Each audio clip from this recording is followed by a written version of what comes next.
see it's getting darker and darker, and there's just no way right now for these drivers to know exactly what's going to happen. These guys are going to have to be really, really careful and tiptoe around the track until it's either not even 10 minutes into this race, and I feel like we've got enough strategy going on for a whole event, but still a long, long way to go. There's Yellowstone, there's Yosemite, but for racing fans and for Grid Life's Elkhart Classic, the destination is Road America, the National Park of Speed. Three wide in the front of the field here. Look at Emil Tab up the inside for the race lead. We head down to the first corner. These guys have no idea what they're coming into. Look at this field. They're 2 wide, 3 wide, a couple places slipping. Side by side for the race lead. 54, 48 through 3 and 4. Working lap number 60, 110 laps to go. Yusuf Ghali, power move to the bottom of the racetrack, making the short way work. They're going to touch down the hill. This will be a great run for Fuller here. Yes, if we go right off the track in the final quarter, that'll have Fuller get a massive. Here he comes. Does he have a look? Oh, big block here by Sanfilippo. Into the grass goes Ben Fuller for turn 1. And Sanfilippo hangs on. He's loose. No! And he crashes hard in the exit of turn number 2. Don't try here, boys. They're going to do it. Let's go backside. They touch. They're going to crash. Grimsco going to slam the attenuator right into the wall. And Tarantassic hits him as well. And big damage on these cars.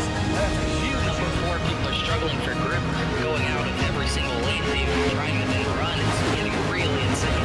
Powered by AWS for the Intercontinental GT Challenge, powered by Pirelli at the Indianapolis 8-hour. We are 7 hours and 18 minutes into this 8-hour event. John Miller way deep on the brakes to the inside of turn number 1 and 2. The spin, the 3 car gets turned around in the front of the car. James Howden looking for a place to go, but he's got Austin Cobb to the inside. A bit of a gap behind. I think that's about 15th or 16th spot as they come out of turn 3. Big slide for this. Getting a run. He's got it. Going to be a drag racing line. Final corner. Checkered flag waving. Here they come. At Virginia National Raceway. To the line. Thompson, Darling, door to door. Banging doors. Fender to fender. I can't believe what we just saw.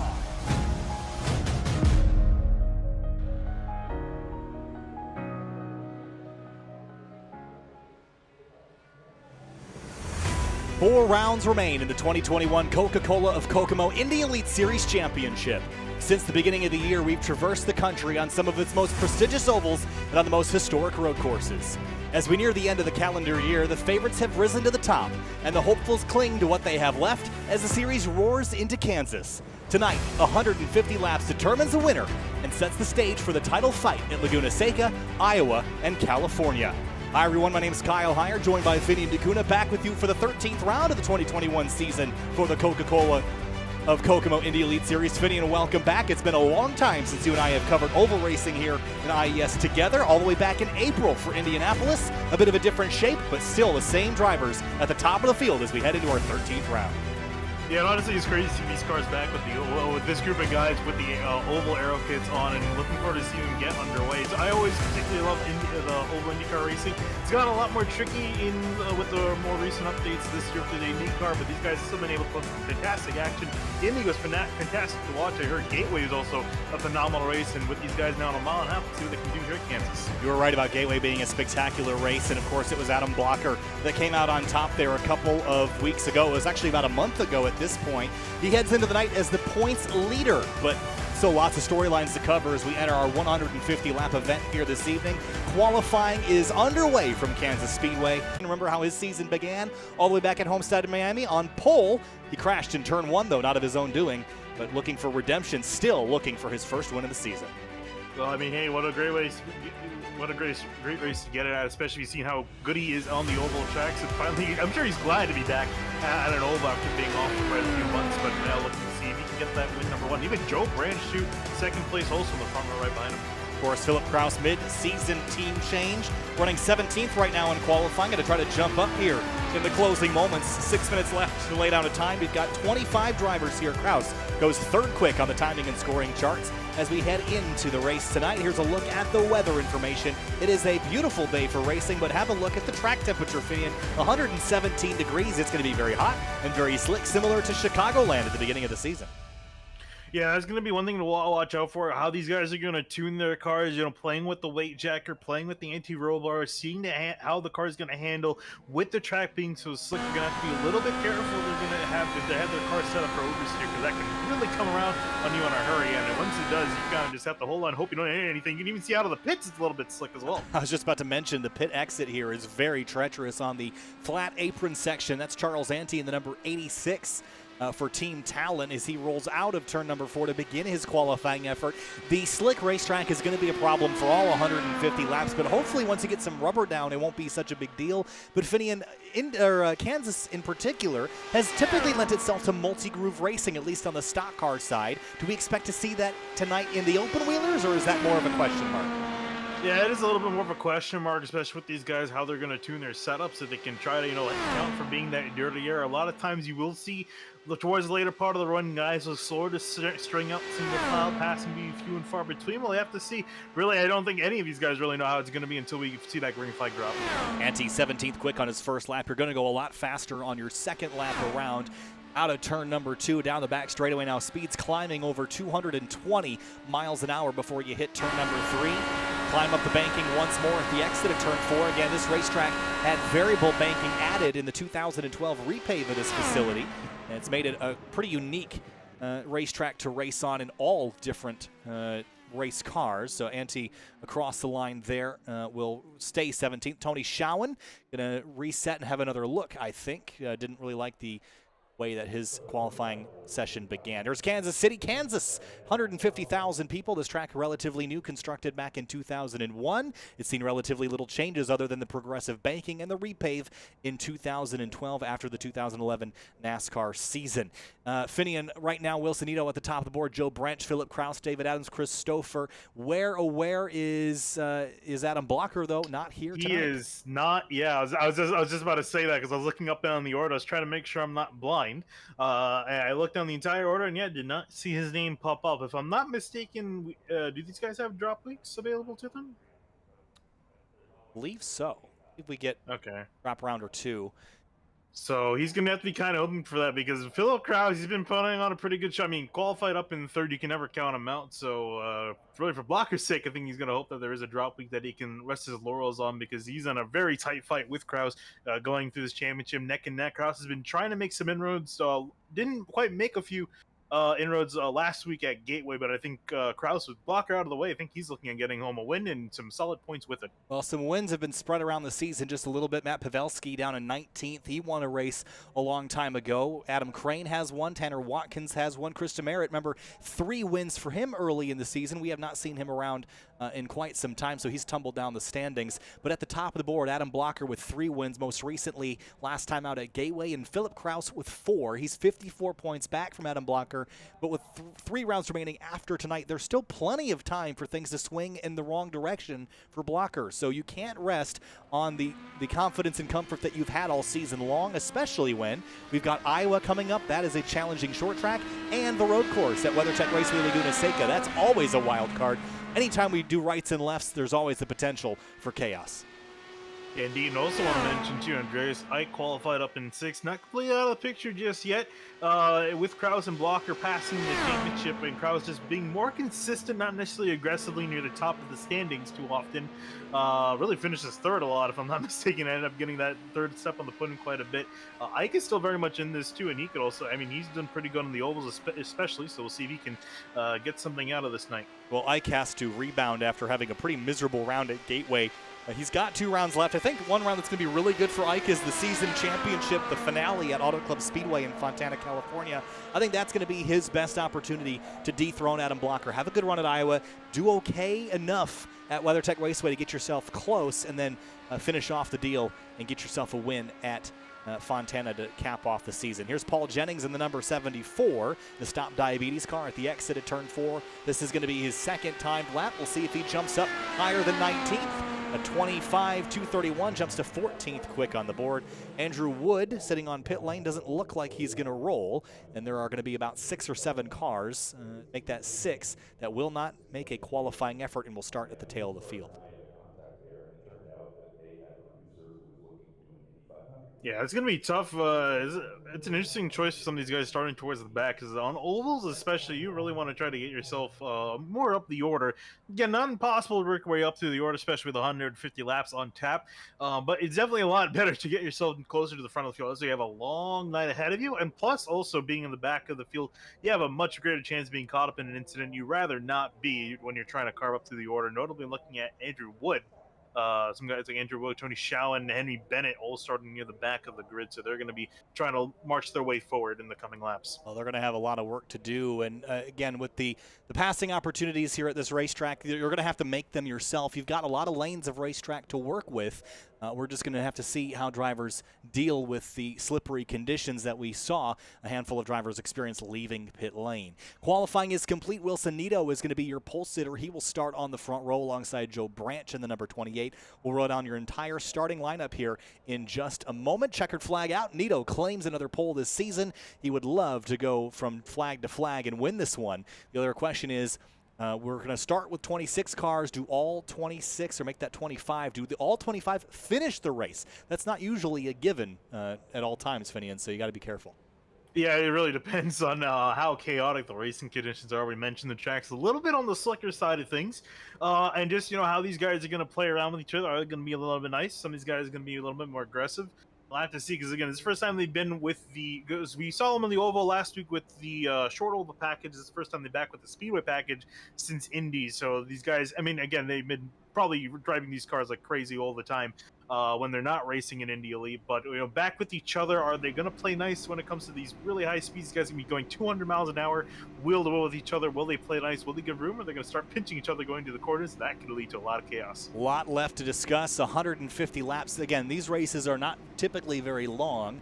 About an hour and 2 minutes from flag to flag if we go green from flag to flag. Well, let's have a look at our starting lineup here. Finian on the row number 1. It's going to be Wilson Nito in the number 80 car. He's going to start alongside Joe Branch in the Coca-Cola sponsored number 28. Yeah, and back in behind him, Phil Kraus, runner-up in the championship, going to be starting in 3rd. David Adams in the 00 next to him in 4th place. In row number 3, it's going to be Chris Stoffer in the teal and silver number 13. Andreas Ike, 3rd in the championship, is going to roll off 6th in the 76. Matt Hall on the 02, very good at the oval track, so let me see if he can do anything with a solid 7th place starting spot. Next up, Rob Powers in the 47 8th. Adam Dock rolls off in 9th in the number 99 car. Andrew Kinsella, very consistent this season, starts 10th in the number 14. Ray Kingsbury, also another driver, very solid on the oval tracks in the 25 and 11. Next to Robert Mleshka in the 91 in 12th. Row number 7, AJ Musselman in the number 54. Paul Jennings in the number 74. New name on the board. They'll start in 14th in the 74. Back in row 8, we got in 15th place Eric Gonzalez in the 98 car. In the 45 next to him is Alexander Ball in 16th. Pulling off behind them in 17th place. That is going to be Charles Ante in the number 86. Evan Adams starts 19th, the number 59. Then Aaron Ruff, Andrew Wood, Tony Shawan, Henry Bennett, Marshall Stanley, and Daniel Ziegers going to round out the rest of the field as we roll off pit lane and begin our trek up onto Kansas Speedway, 1.5 miles. Around this around the 1.5 mile racetrack, yes indeed. It's been a month since we've been in the booth here, Finian. I'm going to be a little rusty at places. Yeah, we're not on the road course. I don't really remember the last time I don't think we've ever done a series that's run the road course here. Not on purpose, we haven't. I don't think anyone goes here on purpose. This is just the track that you have around, I think. Well, I joke, but Kansas is actually a really good oval of all the ovals to go to. All right, Wilson Nito out front in the number 80, the purple car. On driver's left, Joe Branch in the Coca-Cola of Kokomo, number 28. Beautiful Coca-Cola red and white colors, spectacular memories on the fin of that car. As we mentioned, 150 laps tonight here at Kansas. 3 rounds remain after we throw the checkers here tonight. But one round everyone's thinking about is the round that's about to go green. The Kansas 150 from Kansas Speedway for the Coca-Cola of Kokomo Indy Elite Series is green. 3 wide, 4 wide already as we storm to the green flag. I was talking about these guys playing nice. They're probably not going to play nice. There's some contact. Wheel the contact. Spinning across the track. Wrecking turn number 1. That's a championship contender. That's Andreas Ike right in the middle of that. It's a big pileup in the first corner. And after a month of racing, cars torn up in the first corner on the first lap. Yeah, that's really unfortunate. I think you mentioned Andreas Ike involved in that mess as well. And that's exactly not what you needed. Usually one of the most consistent drivers in the field. Unfortunately, they're nowhere to go. Yeah, they went 4 wide right out of the gate. You see a little bit of a touch there. Oh, he got kind of squeezed. And then he just lost control. Nothing. He was just in a bad spot there as everyone piles in. Oh, yeah, Actually, yeah, I was surprised Ike was the one that jumped out for it. I'm a bit surprised he normally isn't that aggressive of a driver, but I guess just saw the opportunity, took it. And in synchronization with Matt Hollab on the inside, so they went 4 wide across the line. Yeah, that was aggressive, and the holes just opened, and they both went for it at the same time, and I don't think they were aware that they both went for the gaps, and then you see him get clobbered there by the Sadie Sim Autosport car. That's David Adams, I believe. Yeah, big thing is that the spotter, I'm not sure the iRacing one, but if you're using a third-party spotter, a lot of them don't go past 3 wide.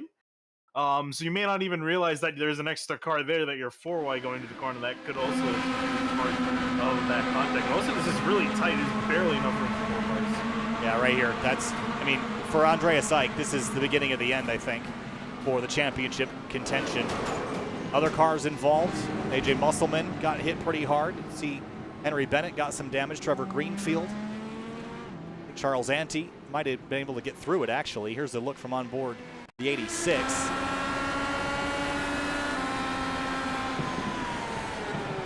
He did scrape the wall.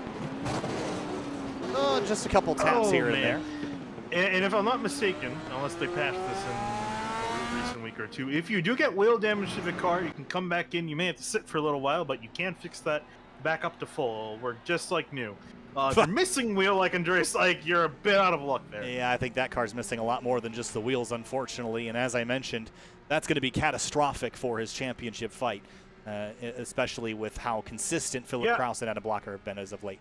I was just surprised that he was the one that kind of was initiated that. I thought he was the one that was kind of just caught up in the wreck. I didn't realize he was part of the one that jumped out to make that 4 wide. It's a bit uncharacteristic, I'd almost say, for Ike, who's a little bit more on the conservative side. At least I found he's a little bit more on the conservative side of things.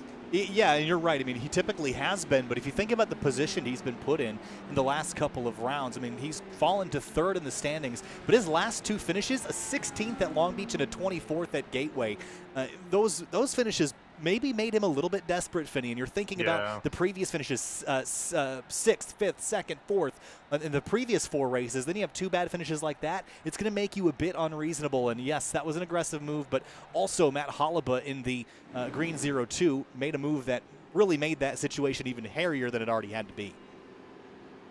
Nothing anybody did wrong there, Finney. I mean, just over-aggressive and bad timing more than anything, but it wasn't like anybody just flat-out crashed each other. They just ran out of space. Yeah, pretty much did. And again, it's really hard to know, especially because I'm sure probably some of them didn't even realize they were 4 wide. It's not like in real life where you can get a spotter saying, hey, you're 4 wide, and tell you exactly what to do. You have to kind of just interpret the moves for yourself. Unfortunately, just went all wrong there in the beginning, but really for Andreas Ike. Hollaba, who's one of the cars that went wide, he got off without a hitch, and I think made up some spots. I made up 2 spots, one from 7th to 5th on his slow climb forward. So we'll get another chance at this now. Single file restart. Wilsonito out front, this time not collected in the turn 1 collision as he was back at Homestead so many months ago. Documented that several times, probably more times than he would like us to do after that was a pretty unfortunate situation for him. But now on lap number 5, this race effectively now a 146 lap race. Green flag back in the air here from Kansas.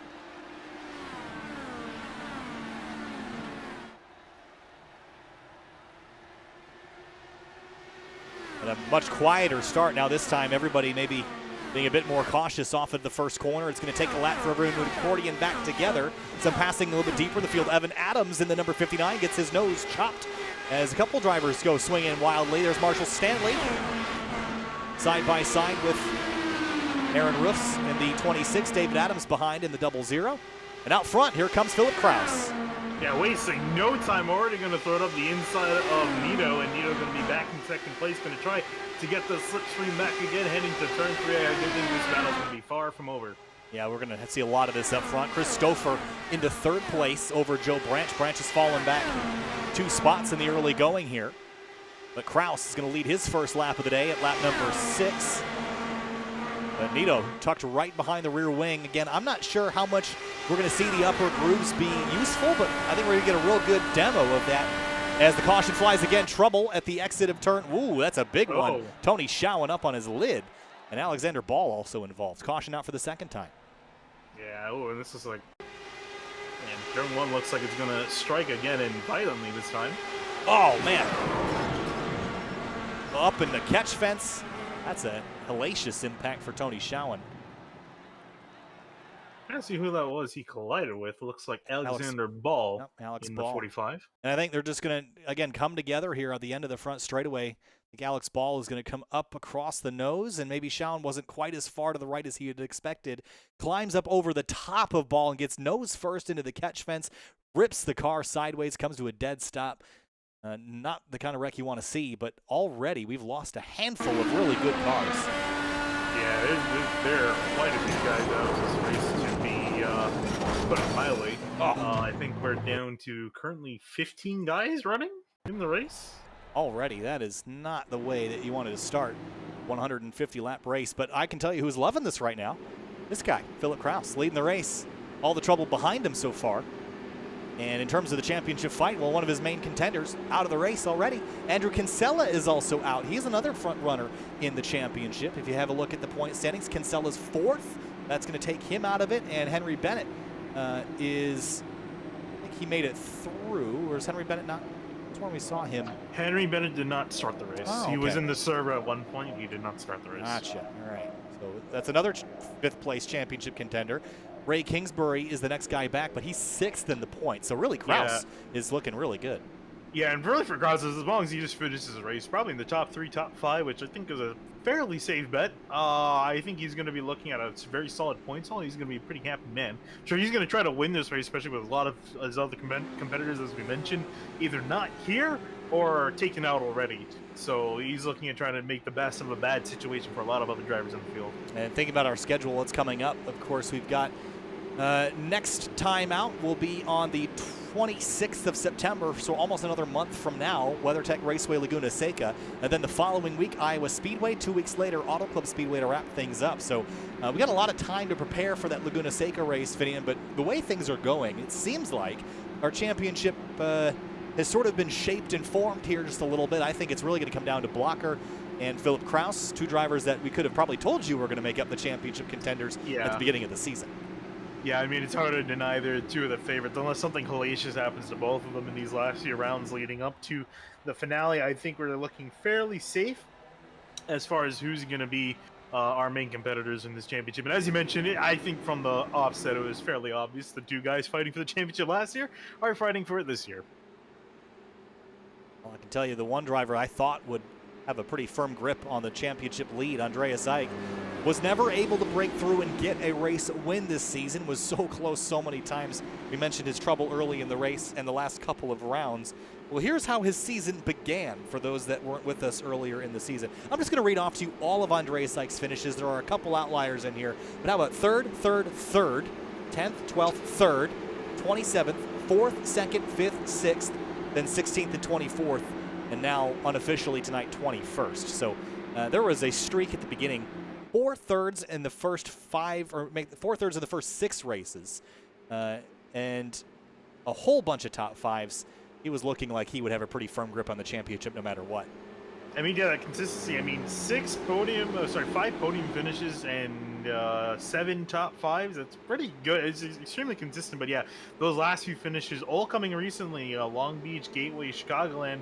Chicago was a little bit earlier, but Long Beach and Gateway especially, those came in late, relatively recently, and those really took him out of the running for things. So, and then you add this finish up, and tonight I'm going to end up finishing 22nd. Definitely not what I needed. And think about the other driver that we haven't really mentioned a whole lot of lately, Christopher Demerit. Started off the season, rattled off 3 wins almost back-to-back. Everybody thought that was going to be the guy to chase at the end of the season, but a lot of absences for him has taken him out of the running. And perhaps that was something that he expected from the drop of the season, but given how he started, I thought we would expect to see more of him on the backside of it and have a better chance to win the championship. Yeah, last start was at Indianapolis, but even before then he was starting to trail off a little bit, but there was still at least the second half of the season, but unfortunately he hasn't been back, especially now with the string of oval races we had was looking to be just about right up his alley. Definitely some frustration from the drivers in the pits after the lap 1, turn 1 collision. And I think Andrew Kinsella feeling like the championship opportunity effectively gone after that one, and he probably is right. Unfortunately, just a victim in that. But lap number 12, we'll try this a 3rd time. We'll see if 3rd time's a charm. Philip Kraus out front. Wilson Nito, then it's Chris Stoffer, Joe Branch, and Matt Holliba making up the remainder of the top 5.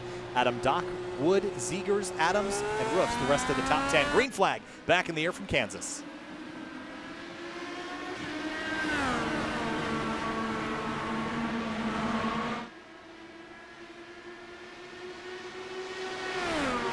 Chris Stoffer looking on the outside of Nito at the exit of turn 2. Not enough momentum to do much with it, but he's going to gather it on the back straightaway here. Maybe have a look into turn 3. We'll stay in line for now. Yeah, couldn't quite get a move on him as Nito had the toe off of Kraus, so they're both kind of heading around the same speed. Maybe this time by Nito, he's got a run on Kraus. He's going to stay behind. Let's see if Stoffer, does he have a look? No, he's also going to back off and play it safe. I think a lot of drivers are feeling uncomfortable right now. You saw them both lift significantly, maybe not wanting to run side by side into turn 1. Here comes Branch and Holliba. Remember Holliba, one of the drivers that set off that big lap 1, turn 1 collision. Now he's looking for 4th on the inside of Branch, and he's going to have it at the exit of 4. Great move by Holliba trying to get himself up near the top, running here. The top 5 pretty much in their own group at the moment. You see the top 3 all abreast across the track trying to get some clean air to the wings to get these cars to rotate. But here you see Nito's going to try to get the lead back from Kraus. He's just going to kind of sit in behind here. He's kind of following on. I'm questioning the level of comfort these drivers have in the side-by-side at the moment. We saw how slippery the track was and the incidents that have happened at the beginning of this race, mostly not related to track grip issues, but I think there's still a little bit of hesitation as Holliba goes to 3rd place, now charging up to the back of the front too. Yeah, he's wasted no time. He didn't hesitate at all. He used the momentum he had off before, immediately got around Stoffer, now looking at Nito and Kraus, and he's going to see what Holliba's going to do because he looks like he's not waiting for anyone. Out of turn 4, Holliba with a run, going to look drivers right. Kraus goes to protect that, real dicey off into turn 1, almost a repeat of what we saw with Ball and Schauen. But Holliba goes around the outside of Nito for 2nd place, and now it's a gaggle at the front, 10 cars all in this front pack. Yeah, guys, some guys towards the midfield have caught back up, and you saw the Holliba, he stuck to his guns on the outside. That's typically the lane I like to run when I run here at Kansas. Now Holliba going to switch it back to the inside on Kraus. Kraus going to have to give him room, and Holliba going to come up on this line, lead that lap, and more importantly, going to lead off into turn 1. Well, no shortage of aggression out of the 0-2, that's for sure. Goes to the top spot on lap number 16. Nito defends up high. Kraus follows in the draft down low, and quickly a pack forming on the high side right now. Looks reminiscent to racing that we saw at Las Vegas back in 2011, Finney, the way the field is packing up. Yeah, indeed, looking at Team Stoffer now, trying to look to the outside, and Nito, nowhere for him to quite go. He's going to try to run that outside lane, mostly behind Adam Dock. Notably, Andrew Wood, you're talking about a guy who would have to claw his way up through the order. He doesn't have to do much clawing because he's already started 21st, he's already up in his 6th. Heard someone catch the fence on the entry to turn 3, so playing with inches, that's for sure. And now Philip Kraus defending 2nd place from Nito, and Nito has a look up the inside for turn 1. Kraus has to give way. He does need to play with inches. You have to be very careful when you're trying to cut someone off because that can end in disaster if you get it wrong. If you're off by just a few millimeters, end up getting into someone, causing another big wreck, similar to the 2 we already saw tonight.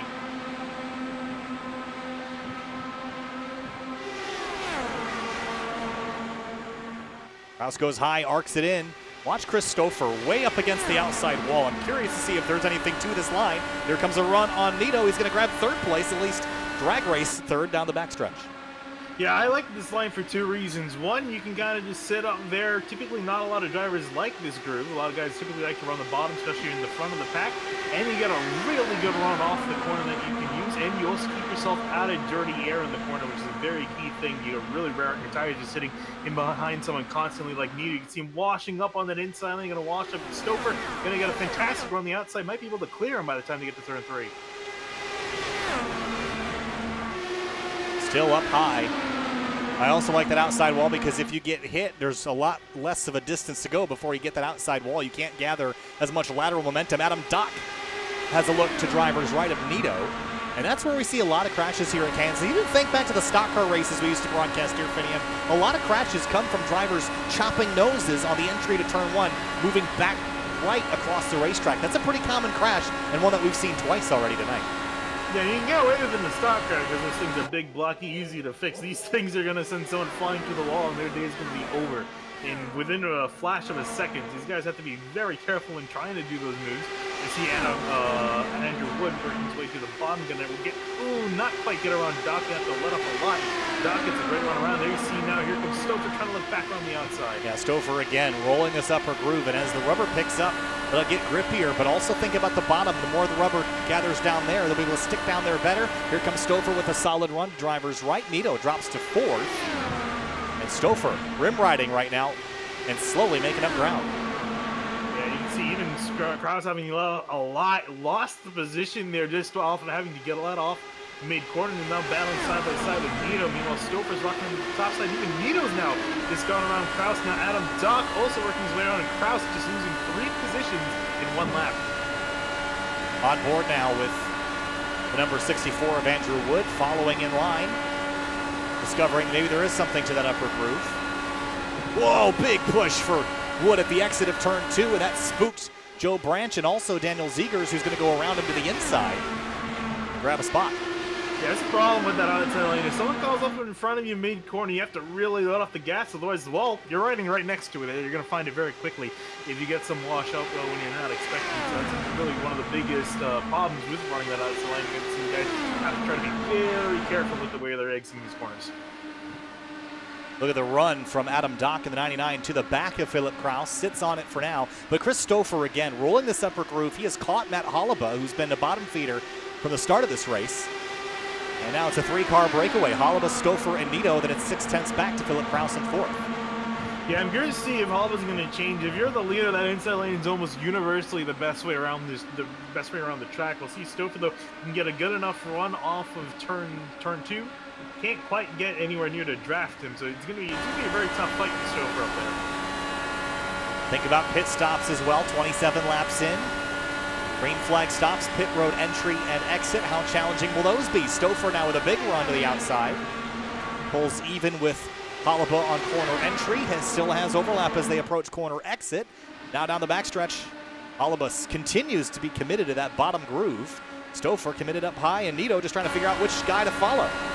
Yeah, Nito really, you already have one guy up near the top, one guy up near the, down near the bottom, and Nito's kind of trying to, I guess. First couple. The race is going to go fast. This is not a super long race by any stretch, and we're running 25.5-second laps, so they are going to tick by very, very quickly. Holleba now still stuck to the bottom.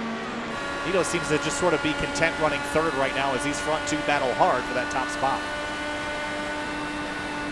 Really nowhere for him to go clearly at the moment. If anything, you start paying attention a little bit more of his mirrors maybe as Kraus slowly trickling his way back up towards the front, slowly but surely working his way up hundredths of a lap, sitting in 4th place. But most of the other battles, midfield have kind of sorted themselves out. This was kind of talking about once the tires start to wear, these guys tend to go a little bit more single file. These guys really getting close to that wall. I think it was Daniel Zegers that almost caught the fence at the exit of turn number 2. Here's a look at it. He might have actually gotten it. Yeah, he got a small piece of it, nothing too significant. Definitely probably scared him. Right up to the outside wall at corner exit. Oh yeah, he kissed it. Yeah, it's gonna be a little bit of a code brown. I'd say so. Great thing with the new damage model, at least that doesn't dent anything in. You can get away with small scrapes like that. As long as you hit it square, you get it too much at any angle, you'll certainly feel the effects of it. But I am really impressed with Chris Stoffer still hanging on this upper groove and using less tire while doing it. I think this is only going to be better and better for him as the run goes on. Less tight of a radius, less scrubbing on the tires, but Holliba's car right now seems to be pretty happy down there on the bottom. Yeah, and really for Holleba, because he's not really in any dirty area. Yeah, he's scrubbing the tires just a little bit more. Oh, trouble behind him. Ray Kingsbury in the fence. Oh, no. And is that? No, it's not going to be caution. Caution. That is. There's the yellow. Ray Kingsbury involved, and that car looks actually okay. Let's see what happened here. So let's go back and see what set this. Oh, he was sideways earlier. Yeah, it looks like he had a collision with Adam Dock, he's in the red and black car to the right of him. Oh, just right up in front, kind of chopped the nose of Doc. And he did a good job blowing that down and minimizing the damage. That could have been a lot worse than it was. But yeah, I think he just kind of commits to clearing Doc here and pulls up in front. Does Adam Doc get the worst end of this? He had a nasty lick to the inside. Right here. Oh, yeah. Yeah, that is a gnarly hit for Adam Dock. We didn't see that. It was so far out of the frame.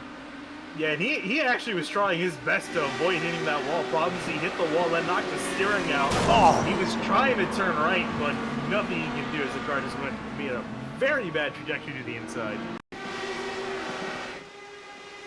Oh, just catches that opening at the worst angle. If you're right on board with him too on the roll bar, you'll really see him struggling to keep his car. You see him hit right there. He's starting to turn right, trying, nothing to do. It's a nasty hit for Adam Dock, and that will almost certainly take him out of the race. As the field comes into and off of pit lane, first time that they'll hit pit road today, and Matt Holliba will be the driver that wins the race off pit road. Yeah, I'm sure he's not really liking these cautions because Matt Holliba is got a Mariners game to head to. Yes. He said he was gonna head to. He's got a Mariners game that starts at 10 o'clock Eastern Standard Time. So he's hoping to get this race over and done with. He's saying if he does have to pull off the track, that's the reason why. I think he would really hate to do so, being the leader of this, or being up near the front in this race. I think he would hate that as well. You're watching the Kansas 150 for the Coca-Cola of Kokomo Indy Elite Series. I'm Kyle Heyer alongside Finney DeCuna for the 13th round of the season. We've got 3 races remaining at the conclusion of this event. We're going to head to WeatherTech Raceway Laguna Seca, then Iowa, then Auto Club to wrap everything up tail end of October. So far tonight, we've had some big dramas, some championship contenders on Andrew Kinsella and Andreas Eich. Both crashed in turn 1 from a 4-wide moment as everybody scattered for space in the opening moments. Then Tony Schauer, Alex Ball involved in a crash, and most recently, Adam Dock having a hard impact to the inside wall, with Ray Kingsbury getting some minor damage in that exchange as well. Matt Holliba leads the race after 36 laps complete, working lap 37 of 150. Here in Kansas. Well, some things to go over so far. Those 3 major collisions, we are beginning to lose. Well, we've lost essentially half the field. My question to you, Finney, is how much does that change the nature of the racing? It's got to make people a bit more confident because they've got less positions to lose? Yeah, I don't know. It's kind of a weird thing. Typically, you typically tend to see wrecks go down over the course of a race like this. I mean, really, I think just due to the sheer fact there's not that many cars left to wreck. I would typically think that people typically get a lot more calm, mainly almost for the opposite way. I think because there's less of a risk of losing position, I think these guys are just thinking, especially guys maybe that were running more towards the back, they're now running in a good position. They don't want to ruin a chance at a good points finish now that they're a few spots higher than they probably would have been due to the amount of people that wrecked out. So I think it's almost a opposite effect for some people. And you think about guys like Philip Kraus, I think the reason we haven't seen him be a little bit more aggressive up near the front, again, he's looking at getting good points out here. No real reason to stick his neck out. He's running in the top 5. He's going to try to finish there best he can. While some of these other guys, maybe near the front, maybe like guys like Holliba and Nito, have a rare opportunity of getting a win. They may tend to be a little bit more aggressive. We'll see here. Not even to halfway. Still a long way to go in this race. 48 minutes if we go green from here, and a lot of drivers out. Adam Dock looks like he's done for the night. Alex Ball, Tony Schauer, Andrew Kinsella, Andreas Eich, Rob Powers, AJ Musselman, and Eric Gonzalez all crashed and will not return to the racetrack. Drivers involved in collisions earlier that have come back onto the track: Trevor Greenfield in the number 36 and Robert Malechka in the number 91. They are both back on the track after being involved in that lap 1 collision at the beginning of the race. Yeah, there's about 16 guys left running out of the 24 that we started with. So a third of the drivers down, 2/3 of them left. See if we'll lose another third in the next course of the race. Really, they'd like to stop being involved in collisions, but that's what happens. You head to a hot, slick racetrack. Quick look at the weather. Again, track temperature 123 continues to rise as we get the green flag once more. Lap number 39 here from Kansas. Matt Holliba in command of the field. Bit of a stack up in the mid-pack. Paul Jennings going middle 3 wide for a moment. Gotten that sorted out by the time they hit turn 1.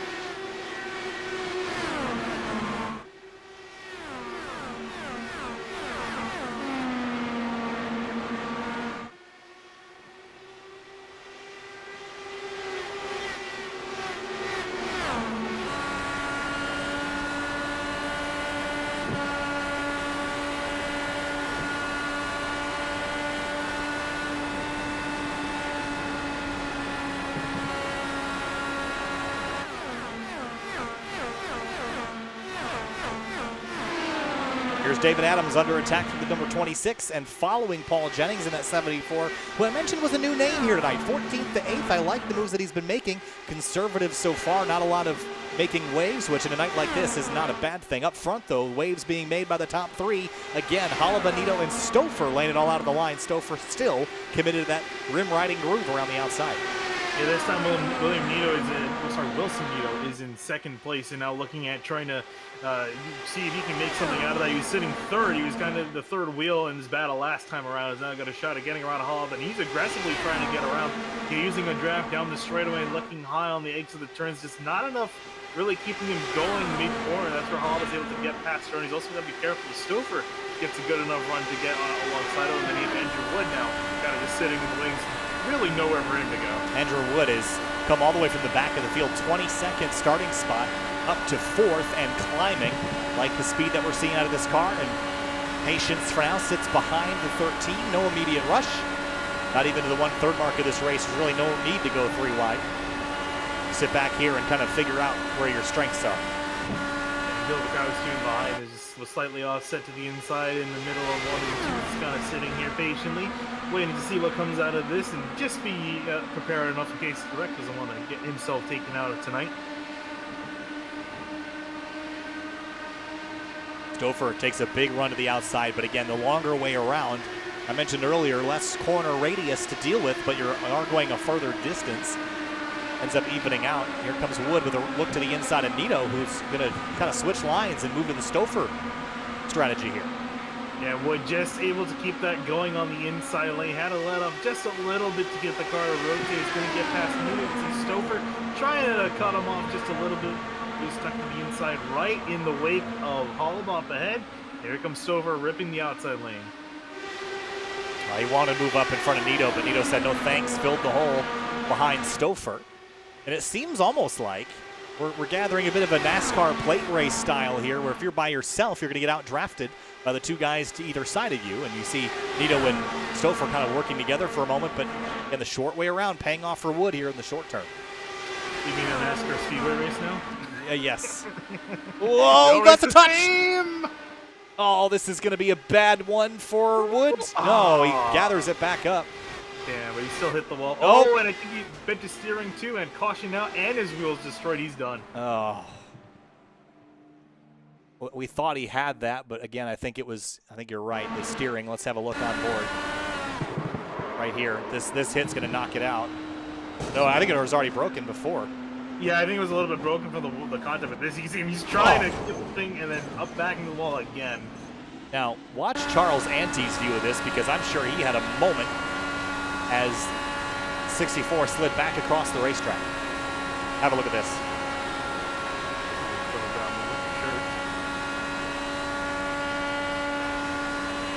Oh, yeah. Whoa! I don't think he liked that very much. Oh, boy. I felt my heart rate go up just watching that. I can imagine how he was. This is about as close to disaster as you can get at a 200 plus miles an hour. But, man, we thought Wood had that essentially gathered up. But, again, the steering damage, again, this all happens at the exit of turn 2. He's just going to get tight, just taps the left rear. And I thought this was going to be worse than it was. I thought he was fine, and then can't stop, can't brake, can't turn. Oh. Frankly, I think he got lucky. It wasn't worse than that. Yeah, I was going to say he absolutely got creamed by Ante. Well, 4th caution of the night, and progress is slowed. Matt Holliba continues to lead, and as you mentioned, the ultimate irony of him being in the position of leading this race so dominantly and also potentially having to leave. Yeah, and I think that's what he's really hating these guys. He's like, come on, there's only a few of you left. Stop it. Stop wrecking.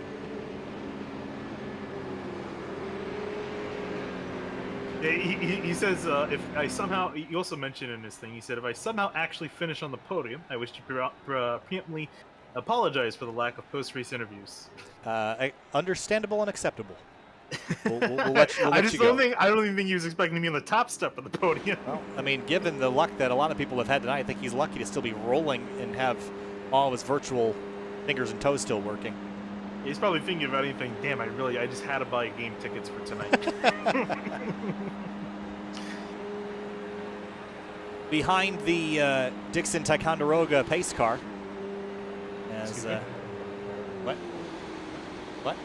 It's a Formula V car leading the field. Making a joke about it, it's like a manufacturerless vehicle, and just say Dixon Ticonderoga and be like, all right, The sedan. because yeah, the 2011 make and model leads the field.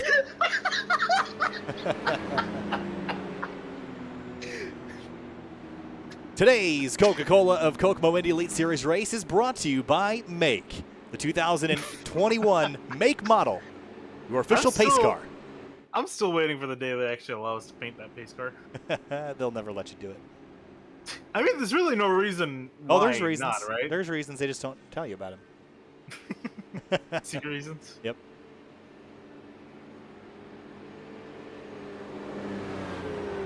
So, fourth caution, slowing our progress here today. 43 minutes left in this race if we go green from here. As we cross the line this time, the next time by will be the 1/3 mark of this race. And as I mentioned, we've been green for about 35 to 40 minutes, and we've only done a third of this race, and 35 to 40 minutes is all we're going to have left in this race if we go green. So they're going to take off quick if we can stay green, but I predict that we're far from done tonight. The track surface is so slippery. There's so much aerodynamic trickery happening that I think it's catching out even the veterans tonight. Yeah, well, again, we don't have too many guys left. We're down to 15 cars in the running. Actually, I may be wrong here. I think I just saw Andrew Wood get back in his car. Well, that car, I could see that being repaired. It didn't look all that bad. Yeah, I'm actually surprised. I thought, oh, you know, I'm thinking, yeah, no, the wheel, okay. If the wheel is still attached, even though it's not attached to the suspension, like if it's still tethered onto the car, that is still fixable too. I was thinking that if it fell off the car, if it falls off the car, you're like done. But if it's still on the tethers, they magically fix the suspension back up. Well, they got the Red Bull mechanics. They got the Red Bull mechanics working on the cars. Effectively, his night is over from a competitive standpoint. Although he can. Oh yeah, absolutely. But I think he may. I guess he looks like he's still trying to get back up there because he's sitting in the car on pit road. Daniel Ziegler's up to 4th. Wilson Nito has survived this one so far. That's a pleasant change of pace. The night is still very young. All right, lap 51. We're going to restart here for the Kansas 150. Green flag back in the air. Holliba leads him down. Big launch for the front, too. And from 4th on back, a bit of congestion. Joe Branch drops to the inside, has a look at Ziegers. That door is going to close. Yeah, door closed a little bit. Branch still has a solid shot, trying to get a slipstream and make a move off into turn 3. Can't quite get there. Looks like Ziegers is going to give him plenty of space to work with. Maybe opting for that upper groove, the one that we saw Stoffer working with earlier. I'm liking that 13 car more and more, not only because he's running well, but because he's running well doing something that's not very risky, Finian. You're running a line all on his own. You're not going to get aero wash up there when no one's in front of you. So I like what Stoffer's doing. It's good for longevity. And also notably too, Philip Kraus is now leading. Everyone else behind him came down to pit lane. Everyone else stayed out. It's only about a difference of maybe 10 or so laps on the tires. We'll see. Maybe Kraus can try to use this to get himself further up the order, maybe up towards the lead. We'll see. But meanwhile, Stoffer now trying to rocket the outside lane, back to square one for him. In the slipstream now. Here's a look. I'm just amazed that Holliba's been able to be so consistent down in that bottom lane over the course of a run. You'd think after 10 to 15 laps you'd start to lose some pace down there, but this grip, this track being repaved in 2012, it still has a lot of grip if it's rubbered in properly. Again, it's hot and slick and very slippery at parts, but it's also fairly forgiving in other instances. Yeah, really the big thing that wears out these tires is really being in the slipstream of another driver and entering these corners. That really does a number on the tires. You can stick around the bottom lane like all of those. If he's not in dirty air, his tires will be fine until the end of the run. I don't think you'll be able to see any fall or any have to lift at all down in that bottom lane. Even the guys up top, you're just kind of continuing on out there as you see Andrew Wood heading back onto the track is 7 laps down, but I can applaud him for keep getting that car back in the race. Stoffer again now pulling even with Holliba for a moment. trying to build a run to get alongside him. If he could just clear Oliver, I'd be really interested to see how he would do leading with that same line, or if it would leave him vulnerable to attack. But right now, he seems like he's fairly content on the flank of the 0-2. Yeah, this is the Trouble Zeger's in the fence. Oh no, let's see what's going to happen here. We've seen a lot of guys lose their steering. Looks like he's still able to control that car. May want to come down pit lane because that car is twitching mid-corner. I don't think he's going to get a chance to, or it looks like he's just going to continue on out. I think he's trying to feel it out. Yeah, it's going to be a little tough because once the toe gets knocked out, you enter a corner full speed, the back end will come on running in a hot minute. So let's see if he's going to continue on or if it's going to be bad for him. And Wood going to, I don't know if Wood just hit the wall again or if this is just how the car's been driving for a lap or two. Oh, he hit the wall entering turn 1. This is Here's a look. Oh, just lost focus there for a minute. I mean, that'll take him out officially. I don't think there's anything left to run for here. Look at this 4-car fight for the race lead. Yeah, Nito, here's Kraus again with slightly fresher tires. Nowhere for him to go or even use them. You see them pretty much 4 abreast there, entering turns 3 and 4. Kraus has led 10 laps in this race earlier in the going. Has not led lately. Following the Stoffer line even higher this time, pushing the limits on that upper groove and building a lot of momentum up here. In full 6th gear now, we've seen a lot of drivers be pretty happy with staying in 5th. The Kraus up to the top end of 6th gear.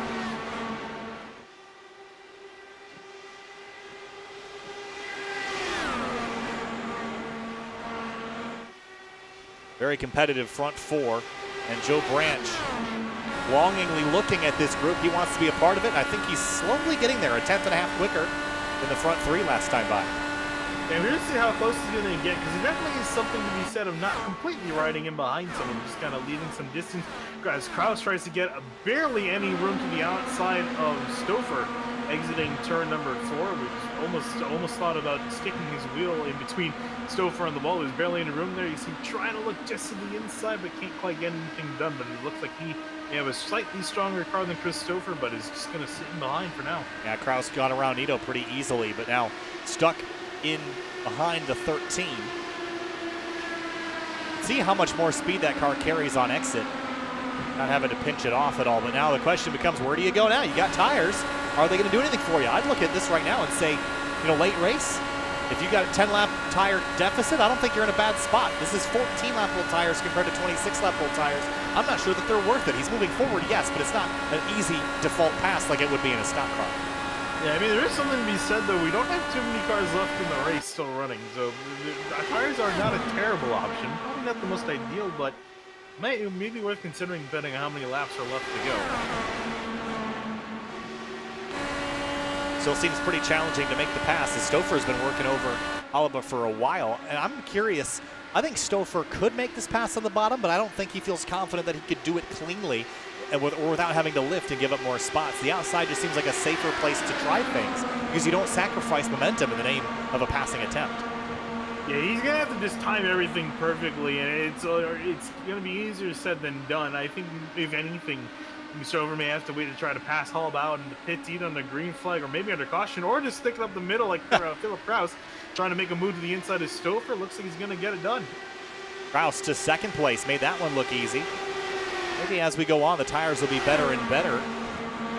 But now has a look on the outside of Halaba. No one's been able to fully complete this pass like this yet. But look at the run he's got. I got a really solid run, just not quite enough, though, to really do anything with it. And I mean, ideally what you would try to do as the outside car is pinch the car to the inside, force them to get off the gas. But you just really can't do that here at Kansas. Though he did, I think, just barely lead that lap. I think that's what Kraus is doing differently here. He's running a much lower line than Stoffer right to the rear wheel of Halaba, and that is causing him to have to lift. Yeah, at the line, they were pretty much dead tied. It was exactly 0.000 between both and Halba leading by just a hair.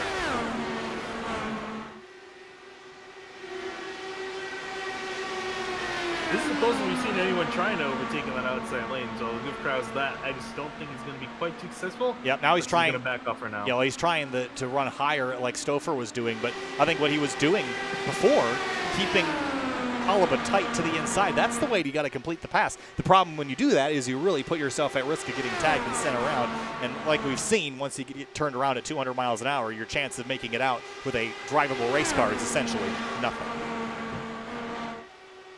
Big risk, not a huge reward at this point in the race.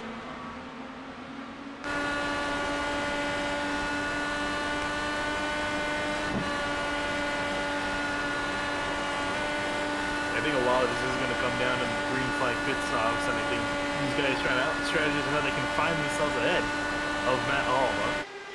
It's going to be very hard to do it on the racetrack. Cross is definitely going to give it a shot, though. Daniel Ziegler's really slow. I don't know if he got the wall again or if he's still having some issues. But oh, look at this run that Kraus has got. He's almost clear of Holaba. Not quite, though. Not quite. He almost got it done. That was very impressive. That was as perfect as a run as you're going to get. But was just, his rear wheel was just side by side with the rear wing, or sorry, the front wing of Holaba. Couldn't cut him off, otherwise both of them would have been out. Here comes Stoffer now to the bottom. We haven't really seen him seriously stay there. He's given it a look once or twice, but seemed a lot more confident in the upper groove. Nito's following in tow. Kraus is searching right now. He's done a different line almost every lap. He is experimenting top and bottom to see what gives him the best run, the best shot of getting the lead away from Holaba. But on either sense, I don't think the tires have really paid, are really going to be worth having. I don't know. He's got 12-lap better tires, and he's just still not able to get by this race leader. Yeah, it did help him out. I think it's helped him make some of the best attempts we've seen. I think it also made due to him just being Philip Kraus. He's been very talented driver in general. But I don't think the tires helped him work through the field. Past that, getting the lead, I don't think it's really going to help him a whole lot. Seems stuck in the aero wash, the aero shadow of that front car. Holaba displacing a whole bunch of air molecules, and Kraus having to wade through the mess and mix of them behind. Think of it like a boat wake as we come across the line to complete lap 72. Nearing the halfway point and nearing a pit stop sequence for the drivers that did not pit on the most recent caution. 37 laps since the last pit stop for Matt Holaba. Kraus is really one of the main opportunities you can get at Holaba is if Holaba was, just a little bit more room on that inside lane. If you caught him sleeping one time and just stuck his nose down there. And these guys obviously can't use the apron. It's off limits for V-cards. Cannot go down there below the white line. Don't even think you want to go below the white line, especially try to send you for a spin. So Matt Holaba and Philip Kraus battle for the race lead. Kyle Larson behind them. Likes finding that safer barrier. There he goes again. Have they used the term Larson line recently, or they stopped using that? I'm sure they stopped using it. I guess you can't really Larson line. The Larson line got him in trouble is what it did. So, I'm just saying. It worked out in the end. Yeah, I know, right? That's hilarious. It's a very bad message. Yes. Look at this. Side pod to side pod. Holaba and Kraus continue to battle for the top spot. Holaba leads that lap, but only just as we cross the halfway point here at Kansas. Yeah, I'm really looking at that drivability of Holaba and then inside lane. We're talking about the tires running out just a little bit. I mean, it's looking like he's having to scrub up a little bit more speed on exit, keeping that car pinched down. I think that's what Kraus sees as his best chance at trying to get past. You can just keep Holaba pinched down at an inside lane and sacrifice any speed off the corner. Kraus can get a decent run off it. It looks like he cleared him. He cleared him. He managed to do it. He got him. And here comes Stoffer to the outside now to try to make the same move on him.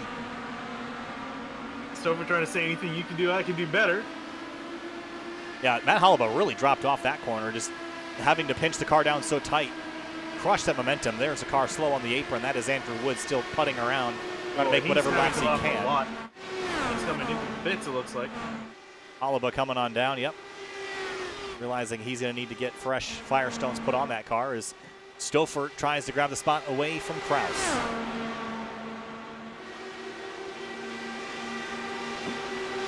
Curious to see what Stoffer's going to do. I think you just saw what Kraus did. The key thing is, can Stoffer really do it? I'm not quite sure. I think he'll be able to definitely give Kraus a run for his money. As far as getting that pass executed, it's going to be tough to do. Holaba on pit lane now. 7.9 second stop. That's fairly average. Yeah, I was curious to see if this is him actually making a pit stop or if he was getting ready to go to that. Yeah, that's what I was wondering, saying too. And I think this, honestly, for Holloway, I think this is a smart call. Get out of that dirty air. He knows that he's not going to really benefit anything. His tire's probably shut trying to rim ride that inside lane, so he's going to get himself back out there. And you see Stoffer following him in. We'll see if this is going to play out. So Chris Stoffer in as well. Kraus, Nito, Branch stay out. So does David Adams and the rest of the field. We've only had a couple other drivers come in. Daniel Zegers, it's pit lane. He was running well, then had that wall contact a little while ago, and that seems to have hurt his pace. Hopefully he can take a sledgehammer to whatever they need to sledgehammer. Go at it. Chris Stoffer out of the box, back on the racetrack. 8.3 second stop, a little slower than I'm sure he'd like.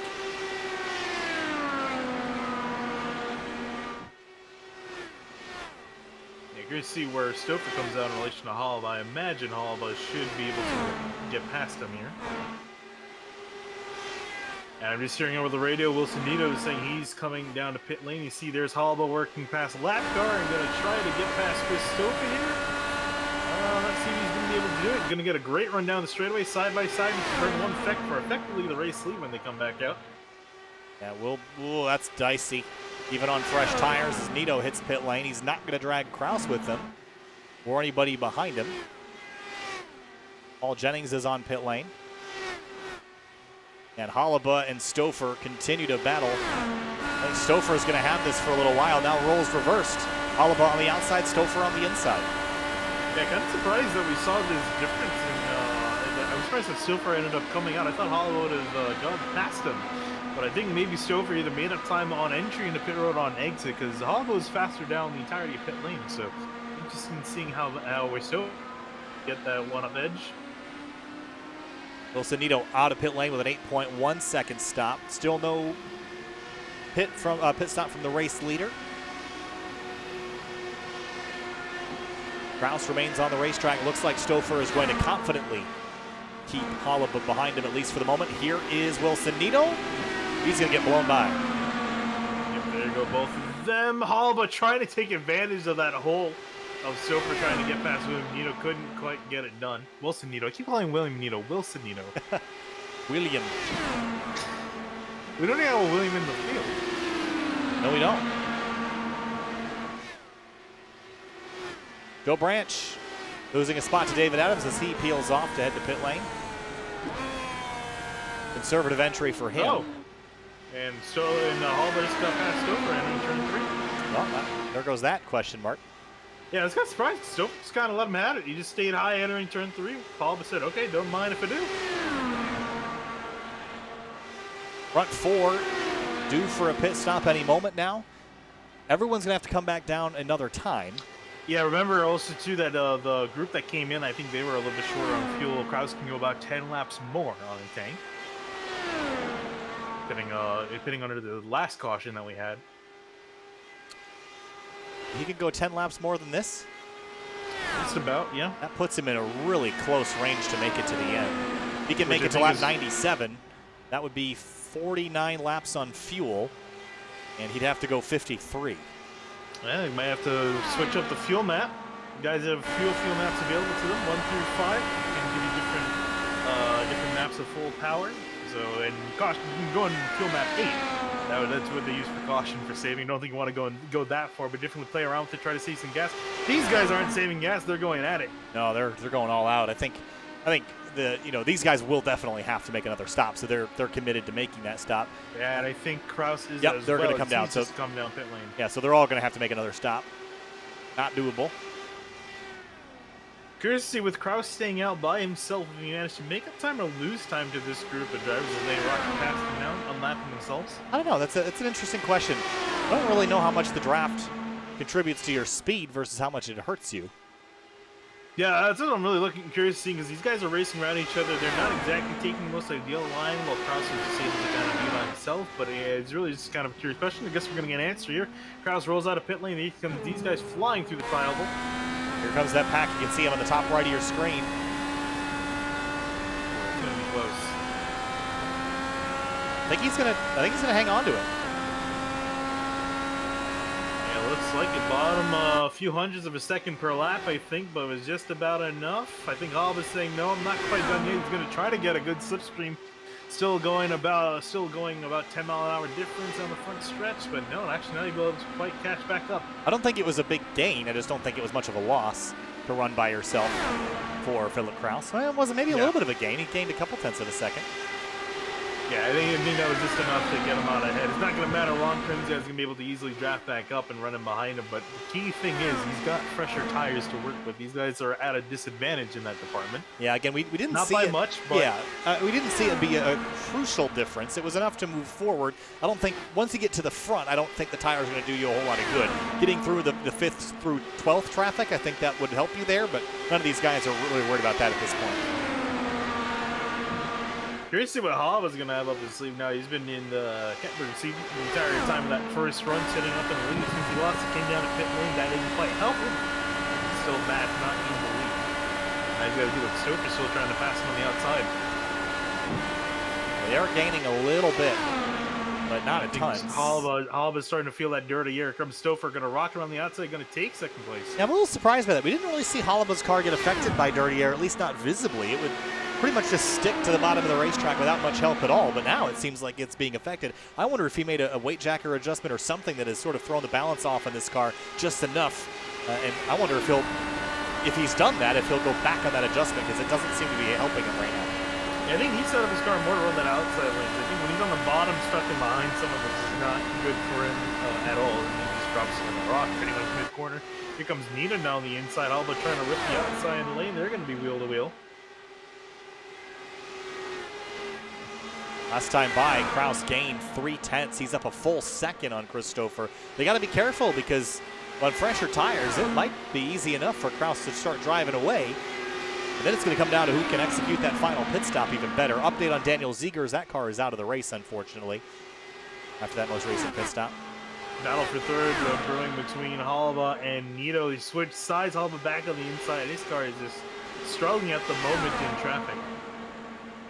It was good in clean air, but now behind other cars, it does not seem to have the pace that it had in the first half of this race. And meanwhile, Kraus is driving away.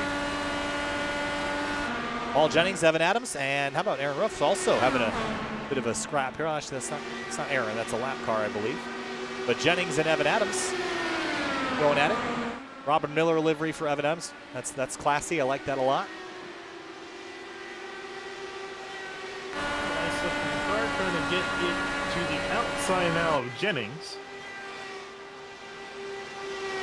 Into turn one. Plenty of room given by both drivers. Like to see that, but maybe too much. I think he's going to lose his overlap here. Sometimes you got to be a little bit of a jerk, don't you? Yeah, I think that I like to think I'm a little bit too nice as well. I usually try to give a lot of room because I don't want my car to climb up into the catch fence. You see the wiggle that Evan Adams had in 3 and 4? That car took a big sidestep. And Jennings will cross him over and take advantage of it and retake that position. Good battle there as we go back to second. Stoffer and Nito. Nito moving forward now. So he's done waiting, sees that Kraus is breaking away, he's trying to get himself back up to near the top spot. He's trying to cut the deficit. These guys really can't afford to lose Kraus at this point. Last thing they would want. This is the black car of Charles Ante up ahead. Wilson Nito, his best finish this season is a 4th back at Kokomo. But his best finish as of recent was a 6th at Gateway, so I think he would really like to grab himself a podium today, and he's in position to do just that.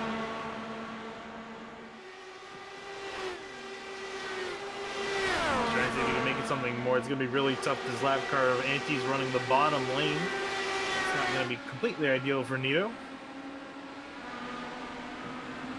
And they're still losing a whole bunch of time to Kraus right now, especially as they run side by side like this. Looks like Nito might have a shot of actually breaking through here. I guess that dirty air is still not coming to effect for him. That inside lane definitely working wonders mid-corner. Outside groove, though, again, so strong for Stoffer. Is able to re-clear Nito and some. As we come around turn 4, 50 laps to go for Philip Kraus in command of this race. His biggest championship rivals not attending and now leaving the racetrack virtually as their day ended early. Andreas Eich, Andrew Kinsella, both involved in a lap 1, turn 1 collision. Has left Philip Kraus in a great position to steal a whole bunch of points on his way to WeatherTech Raceway Laguna Seca, and then to 2 very strong rounds, I'm sure, to finish off the season at Iowa and Auto Club. Yeah, I think this is probably the best way that Kraus could have hoped this night to be gone. All his championship rivals crashed out or just didn't show up, and he's winning the race. I think he's probably got all the bonus points, I think, except for pole. I think that obviously went to Wilson Nito. One of these times I'm going to get his name right. Wilson Nito got the bonus point for pole. You're forgiven. It's been 4 months since you've had to say that name? Yeah, bro. We're going to use that as the excuse. Here's Evan Adams again on Paul Jennings, backed out of it for now. A lot better of battling, maybe just tucked in line. They're pretty much split evenly between David Adams and Aaron Ruff, so there's really no reason to stress this. Not much to gain on either end of it. Solid first race for Paul Jennings. Yeah, I was going to mention that. Started this race back in 14th, climbed up inside the top 10, kept his nose clean all night. Like the way he looks.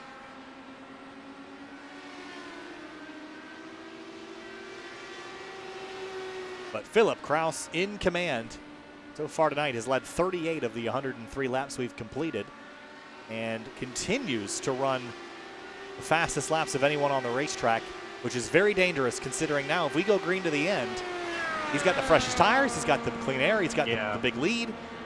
There's a lot stacked in his favor. Yeah, he's got everything, all the cars lining up in his favor. You probably wish he at Vegas with that kind of luck. With everything going his way so far this race, Chris Stoffer working his way around Nito. Nito trying to get his way back here with the draft into turn 3. Both work past the lap car. No longer a factor. See if Nito has anything left for Stoffer. So if we get a caution from now until anytime around lap 135, it seems obvious to pit again. But my question is, if we pit and then we get a caution, do you come again? It's really going to be a lot in circumstances, I think, because again, we only got 9 cars left in the lead lap, soon to be 8 when Aaron Lups goes a lap down, I think in about 2-3 seconds is away from the leader.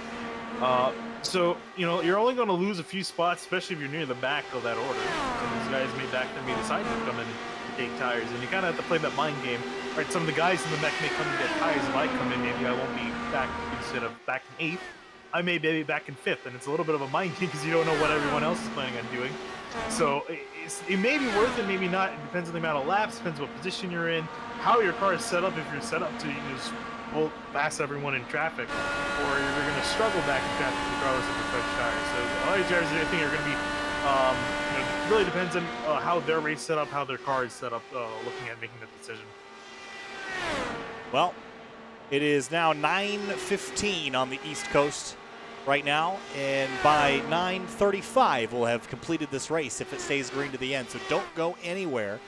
You're watching the 13th round of the 2021 Coca-Cola of Kokomo Indy Elite Series. Kraus in command, Stoffer and Nito in second and third, and Matt Holliba. What has happened to this 02 car? He was so good earlier, and now so just good finish. Yeah, just not where he was. Yeah, I'm trying to see if there's anything of note for him. He's going to drop outside of the top 5 because Joe Branch is running him down at 0.4 seconds a lap. Yeah, I'm kind of just I'm just trying to figure this out because this might be able to drop off a little bit once he's back in traffic, but he's back now in clean air. He's got 2.5 seconds up to the next car. It's essentially clean air. And yeah, it's not really going anywhere. He's losing half a second a lap. Or, you know what? No, but that doesn't make sense, though. I was going to say maybe he's saving, but I don't see what he'd be saving for. No, you wouldn't. You can't make it 70 laps on a tank of fuel around here, no matter what you do. Yeah, so, I mean, I don't know. We could easily go 35, though. And he is only a couple... I mean, he's very close to just being able to make it to the end from here. I mean, I think he could just pit the next 2 or 3 laps and he's good to go, and he might just do that. Pit window opens basically now. Wonder if we see any of the front 2 go for that move. Or the front 2 and second and third cars, I should say. Yeah, you see guys just absolutely going at it. I'm sure they're more concerned with each other than when they are actually going to pit. I mean, you might just run it out. I mean, they've got another 5 or 6 laps, and then they're going to come on down and just then pit, but I'm not sure there's a ton to gain on either end. So if you just joined us, we're 113 laps into 150, and you missed a big pileup on the opening lap as Matt Holleba and Andreas Eich in the 3rd row of the green flag decided to both split the gaps that they saw and took the 2nd row 4 wide. They proceeded to make contact. Andreas Eich into the fence, triggered a big multi-car collision, and took out a whole bunch of really good race cars, including some championship contenders. Here's Joe Branch on pit lane with 37 laps to go. Yeah, he's going to be one of the first guys to bite down onto pit lane. Curious to see anyone else answer. Maybe Matt Holleba, who's normally the next driver ahead of Joe Branch, as they were running before this cycle started. We'll see a driver slow on the apron. That's Greenfield. Yeah, he's 11 laps down. Not really in contention. Did he miss pit lane? Yeah, I think he missed pit lane is what happened there. We're coming to 35 laps to go, and that would split the run basically even for Stoffer, and he's going to hit pit lane right then. A key in the battle between him and Nito that could decide who's going to be out in front. Curious to see now if Nito's going to answer to that or decide to stick that out and stay out in clean air. Well, they're both losing time to Kraus, clean air or not. So I think you got to do something different. Kraus can still go another basically 10 laps if he'd like. Here comes Nito. Aggressive pit road entry. Came off the banking really hard. Yeah, he's just trying to maximize that time, and you can make or break a run there, trying to get ahead of someone in front of you, particularly Stoffer in his case. Now, what does Philip Kraus do? I don't think it really matters what Philip Kraus does. Nah, he's kind of in his own race at this point. It's a matter of him just not getting into someone or hitting the wall, both of which I think would be fairly straightforward and easy for him.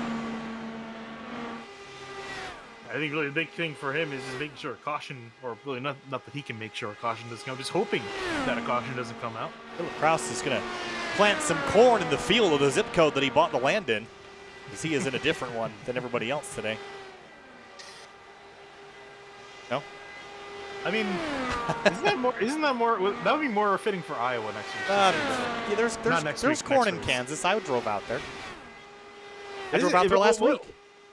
What was it more? Is it more corn or is it more wheat? There's a lot of stuff. Phosphates and chemicals and corn and corn. Cows and, and endless 2-lane highways. Here's Paul Jennings on pit lane, running in the top 5 as he pits.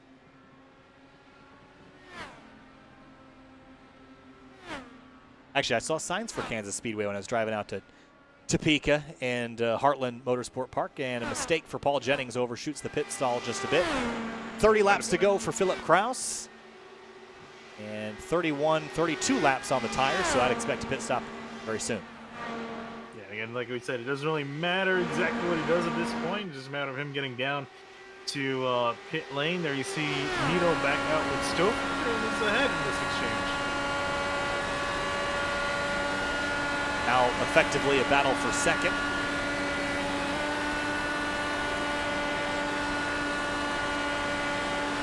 There's cars returning to the racetrack. That is Paul Jennings. Yep. And here comes Kraus off the banking onto pit lane. Final pit stop of the day for the 19. Yeah, really for him it doesn't matter. Just making sure he didn't get a speeding penalty coming down. Yeah, that would, I would say, be catastrophic, but I don't think it really affect the points all that much. It would just take him out of contention for a win. He's already won the most races of anybody this season. This would put him just 2 up on the next closest rival, Adam Blocker. And quick in and off, 8.3 seconds. We'll return to the racetrack as Stoffer has gotten around Nito now for what'll cycle to be second.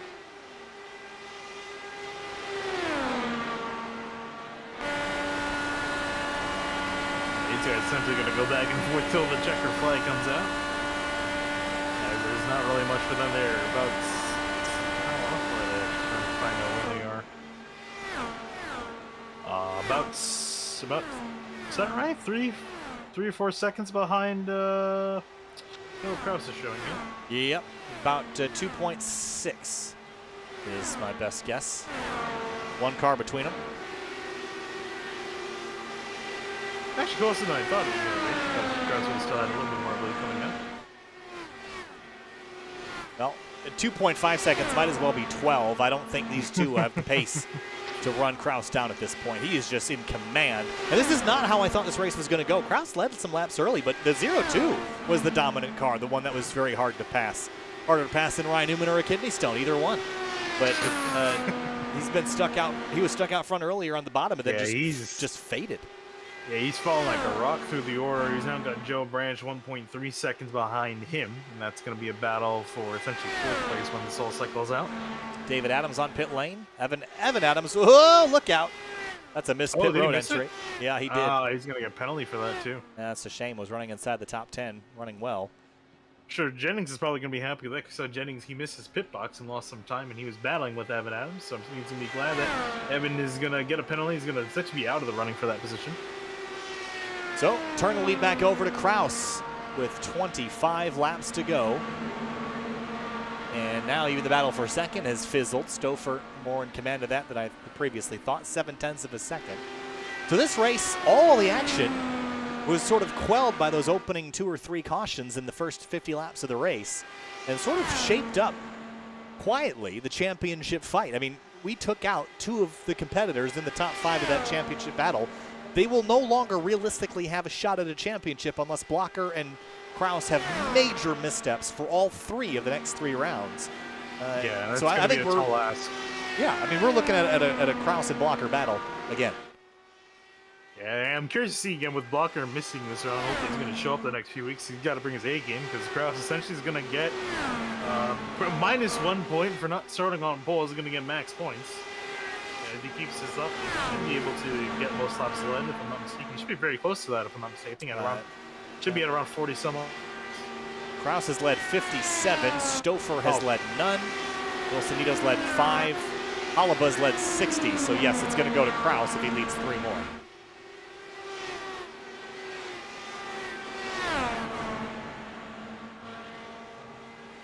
The laps ticking away, under 10 minutes of this race remaining.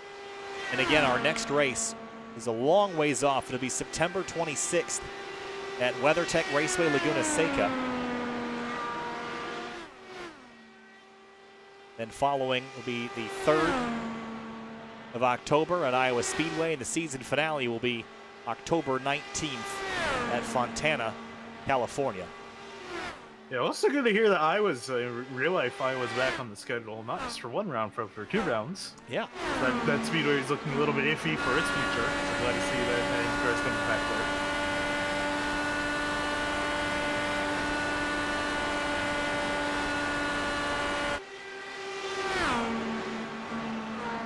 I want to see Watkins Glen back on the schedule is what I want to see. But oh, yeah. It honestly didn't really race all that great back when they raced there, but now we've got the IR18, and, you know, it might be different now. Oh, I think it'd be a lot different. These cars are really good on the road courses, particularly because they have a lot less wash compared to the crazy Aero Kits. I mean, like 2015 and 2017, those are ridiculous. Yep.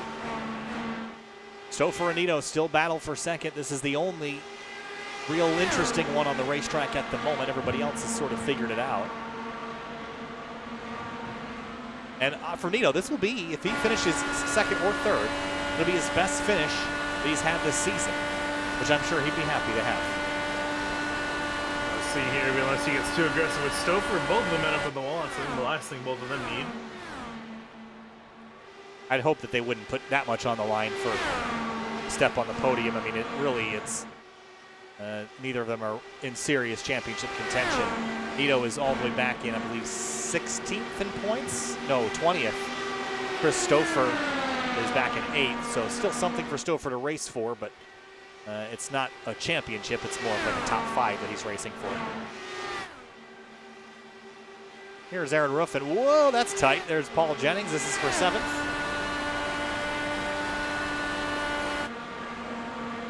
Also in behind them is Matt Alba, trying to see if he can maybe ike his way back into that battle between Stoffer and Nito. Of course, he's got to get around these 2 guys.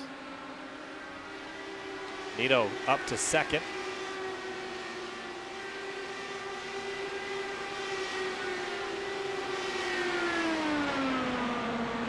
These guys are racing pretty hard, actually, aren't they? Yeah, and I think that's actually allowed Hall, but he's actually reeling them in pretty quickly. He ran, he was a little bit slower last time because he's dealing with the dirty air from the 2 lap cars out of him. But if he can't pass them, you may have a shot at catching back up to these 2 guys before the race is over. I just don't know what he did on that previous run. If he made an adjustment or if it was overdriving the tires. The big thing that I saw with him is that he was riding in the draft of Nito and Stoffer. They got past Chris Ante, lap car, and Harlova struggled a little bit. He struggled a little bit behind Ante, and once he got back around, he did not have the draft, and I think that's been the biggest contributing factor to his supposed drop-off of pace. That's the best thing that I can gather. He didn't really hit the wall or do anything else notable. It just looks like an entirely different car. I mean, it's like it has had 2 distinct personalities. One that was a top 5, top 3, maybe even a winning car, and one that was a mediocre, just top 10 finish. Yeah, and I think that could also be it. I mean, some of these guys set up their cars better to run, by themselves or better to run in a pack. Halva might have been in the camp that decided to set up better in a pack, and it's not particularly playing out for him here now that he's by himself. There's no real pack left at this point. So yeah, I think really just him losing the drive just cost a big loss in speed for him. On board looking over the shoulder of Nito in the 80. You look out the cockpit. Following in Chris Stoffer's tire tracks at the moment. Over 5 seconds behind Philip Kraus, who continues to set blistering pace all by his lonesome out front. I'm sure he's probably okay being lonely. I don't think anyone's going to have to console him when he's holding the virtual trophy later. Yeah, he's been killing it this season so far. Trying to see if he can defend his title from last season. With this race, I think should be able to take the points lead away. Let me try to confirm that real quick. I think did he come in already? No, you're right. He is second in the points coming into the night. But it's kind of amazing to believe considering he's one more race than Blocker. Well, that just goes to show you how good Blocker's season has been. Let me just read you Adam Blocker's finishes. 2nd, 7th, 1st, 3rd, 2nd, 16th, 2nd, 1st, 2nd, 1st. Pretty good in the races that he's entered, I'd say, just with the Indianapolis 500 back on April 11th being the lone outlier in that.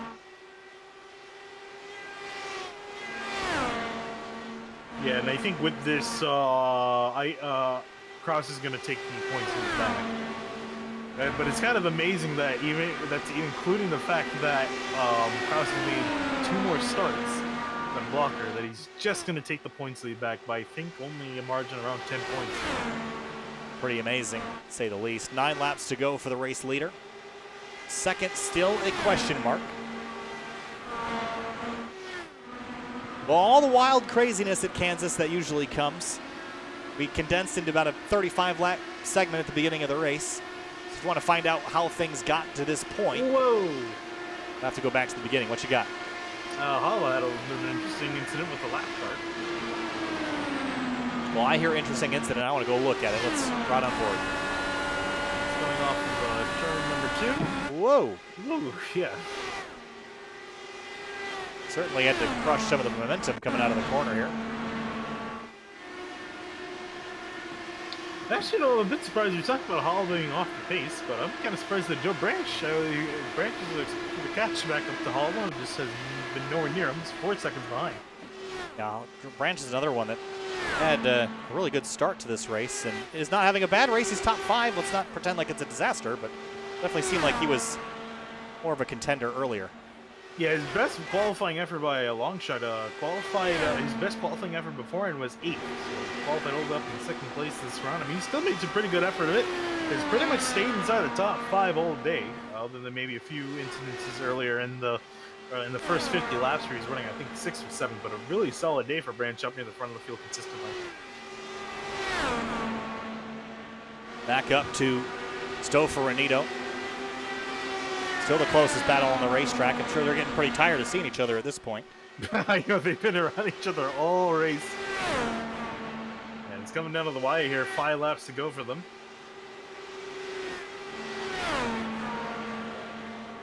But not coming down to the wire for Kraus. He's had a pretty commanding advantage over this second place battle for quite some time. And got it despite the following two having the draft earlier. They just raced each other too much and gave up the ghost, but I think he was going to outrun them regardless. Yeah, his car, just as soon as his car hits clean air, he's like a rocket ship. And it's amazing because his car is great everywhere. In traffic, he was able to make some really solid moves. You saw him, he's the only person able to pass the leader on the outside lane all night long. And then just once his car caught clean air, took off like a rocket ship, and no one's been able to catch him since. Well, it's definitely paid off. Again, perhaps that car setup, as you were mentioning, cars set up better one way or the other. I think this car was set up to kind of be on its own. And indeed, he has found himself in that scenario with 3 laps to go. He is pretty much the only guy in his zip code on the back straightaway here at Kansas. And that might actually be literal. Big place.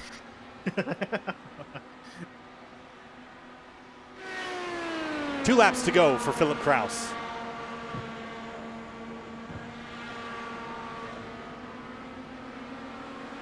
Shaping up the championship at the end of October. We have 3 rounds remaining, 1 road course left at WeatherTech Raceway Laguna Seca.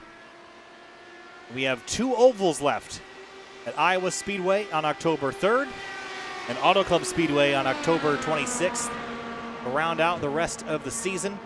The white flag flies for Philip Kraus in terms of the championship fight. 2 hopefuls taken out in the early moments of this race. And 2 hopefuls remain at the top of the standings. Of course, Adam Blocker absent tonight, but Philip Kraus in the number 19 with a new team and wins, stacking up in the wins column. He is going to go to victory lane and take the points lead away. Philip Kraus wins the Kansas 150 in the Coca-Cola of Kokomo Indy Elite Series. Stoffer comes across the line in second, Nito third, Matt Hollaba fourth, and Joe Branch for top 5.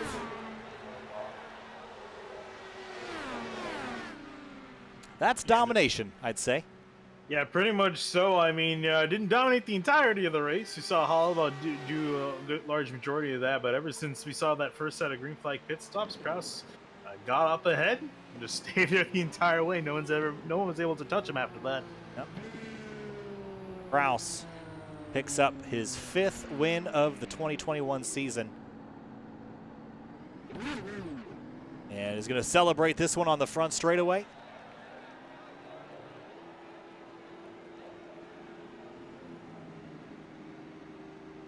Pulls right up against the outside wall that ended a lot of nights for a lot of people, Finney, in the beginning of this race. Rob Powers, AJ Musselman, Eric Gonzalez, Andreas Syke, Andrew Kinsella, all taken out in that lap 1, turn 1 collision.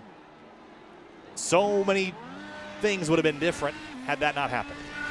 Yeah, I'm sure the IndyCar owners would feel like how the NASCAR guys feel like after they leave Daytona and Talladega. Man, a lot of wrecked race cars. I tuned into Daytona for 2 laps, and saw all I needed to see. So, yep, they still crash each other to win. All right, great. Yeah, yep. NASCAR. Philip Kraus wins the race. Here's a look at your race results. Top of the board, the 19. Then Chris Stoffer, second place. Good run for him. Then Wilson Nito finally grabs the podium. His best finish of the season. Matt Hollaba fourth. Joe Branch fifth. Adams, Roof, Jennings, Kingsbury, and Ante the rest of the top 10. But, man, big gaps between some of these drivers here as they just all try to make it to the end. Yeah, you're going to see bigger gaps when we hit the next page of results because, oh boy, pretty much the older cars that retired out of the race. Well, I can tell you one thing. The drivers are certainly not in any rush to get out of here or anything because they jumped in the voice channel ready to rip. We've got our 3rd place finisher, Wilson Nito. His best finish of the 2021 season brings Wilson home in 3rd. Wilson, finally, after the season that you had, it started with a pole and a crash. This time it's a pole and then a 3rd place. Got to feel pretty good about how your night went. Yeah, guys. Hello, good evening. Yeah, feeling a little bit better, starting the pole for the 3rd time. But at least I was able to get to the podium. I'm pretty happy with the final result because, it was I've never did a single race before in this track, so I was just trying to to understand the track. In the beginning of the race, I was just trying to keep on their draft, Kraus and volleyball, and working together with Chris Stoffer. So just think it was a very, very good race, a very good night, and I had some very good takeaways from tonight's race. And pretty sure that the next time by we stop by and have a race here, I will be even more stronger. Well, Wilson, I got to say I'm a little bit surprised to hear that this is your first race at this racetrack. It looked like you've been doing this for a long time, being very conservative with maneuvers and not putting yourself in a bad spot. It seemed like the track was very slippery and very sketchy at the beginning of the race. How did it feel to you throughout the night? Did it get better? Did it get worse as the night went on? Yeah, Caio, you're right. At first, in the beginning of the race, and even throughout the race, the track was very slippery. And you know, to be able to keep the tires alive on the dirty air, I had to be so much aggressive on the wave jacker and keeping the momentum of the car and lifting on the right point, and you know, trying to have the right amount of throttle inputs to avoid over rotating the car. But yeah, it was my first race, so that's why I'm pretty happy with that, such a good result, and I'm happy that I'm in a very good team with such a great, you know, teammates, Stoffer and the other guys. Unfortunately for the rest of the team, it wasn't a very lucky night for them, but Stoffer was working with me on the radio to the end. We were working together, you know, and trying to keep him in front of me, because in terms of championship points, is more important for him. And for me, it was more important to learn how to drive in this track and, you know, how to drive this car without doing anything stupid. Well, you didn't do anything stupid, Wilson. You got a third best finish of the season. Congratulations. Best of luck to you in the last 3 rounds. We'll see you at Laguna Seca. Yeah, thank you. Move on now to Chris Stoffer, second place driver in the number 13. Fought on the high side all night long trying to make that work. Not able to get a win, Chris, but a second place. You got to feel pretty good about that. Heading into the last couple rounds, you're probably going to gain a little bit of points on some of your competitors. Yeah, I'm definitely happy with second place. You know, of course I wanted to win, but Philip, he was able to trim out or something. I'm not sure. Maybe you can ask him. We can all find out. But yeah, he just ran away in that last third of the race, I'd say. Certainly made it look easy, but throughout the race you had a good battle with Wilson. Matt Hollaba in there as well. How did you notice the track conditions changing? It seemed like we had comers and goers. Philip Kraus a little slower at the first half of the race and a rocket ship at the end. Matt Hollaba seemingly the other way around, but you were sort of the consistent top 5 runner throughout the night. Any secrets there that we should know about? Well, you know, to be quite honest, I just went where the clean air was, and the clean air was up high. So I liked being up there. Matt was running the low line, hugging that white line, and I wanted him to burn his tires off and try to get by him. And you saw Phil do it there.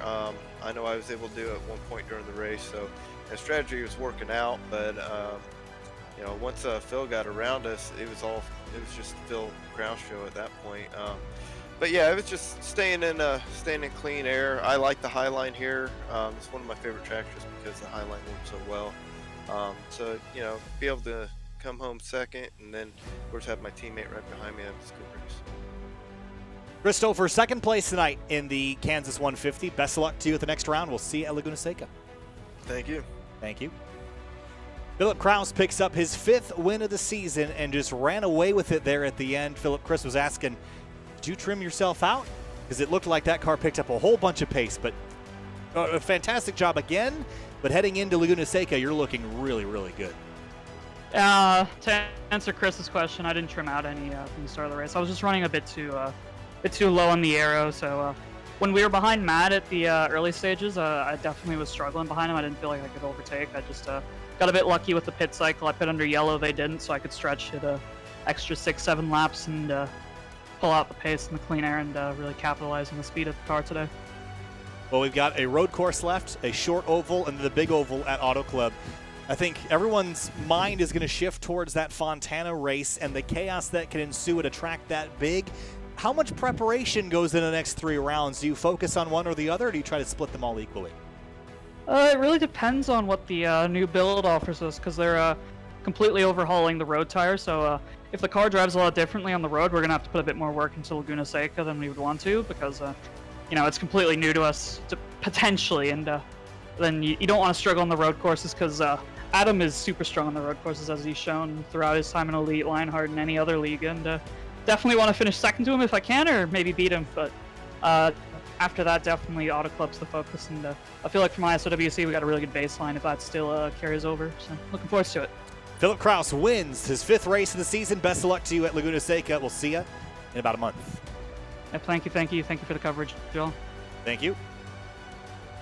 Fitting, that's going to wrap things up here from Kansas Speedway. The Kansas 150 is complete. Your final thoughts after 150 laps. The front 35 laps had a lot of chaos. Then from there on out, pretty standard affair. Philip Kraus again proving that he is probably the championship favorite.